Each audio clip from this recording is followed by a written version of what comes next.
السلام علیکم ورحمۃ اللہ وبرکاتہ۔ زندگی میں خوشگوار لمحات صرف اللہ عز و جل کی معرفت میں ہیں۔ افضل اور محبوب ترین کلام وہ ہے جس میں اللہ سبحانہ تعالیٰ کی حمد و ثنا ہو، اور بہترین ثنا کلمہ توحید لا الہ الا اللہ ہے۔ لا الہ الا اللہ روح کو نفسانی برائیوں سے پاک کرنے کے لیے منفرد مقام رکھتا ہے۔ اسی لیے نبی کریم صلی اللہ علیہ وآلہ وسلم نے اس کو افضل ذکر قرار دیا۔ نبی کریم صلی اللہ علیہ وآلہ وسلم نے فرمایا، سب سے افضل ذکر لا الہ الا اللہ ہے اور بہترین دعا الحمدللہ ہے۔ جن اعمال میں لا الہ الا اللہ کا ذکر ہو ان کا اجر بڑا چڑھا کر دیا جاتا ہے۔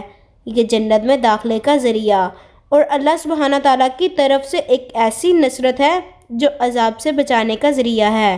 نبی کریم صلی اللہ علیہ وآلہ وسلم نے فرمایا، اللہ تعالیٰ فرماتا ہے، لا الہ الا اللہ میرا قلعہ ہے، تو جو کوئی اس میں داخل ہو وہ میرے عذاب سے محفوظ ہو گیا۔ اور پھر مرتے دم تک روزانہ 100 مرتبہ استغفار اور 100 مرتبہ لا الہ الا اللہ کا ذکر مرید کے لیے صبح شام لازم قرار دیتے ہیں، حتیٰ کہ مرید اس ذکر کو کرتے کرتے اللہ کی قربت حاصل کر لیتا ہے۔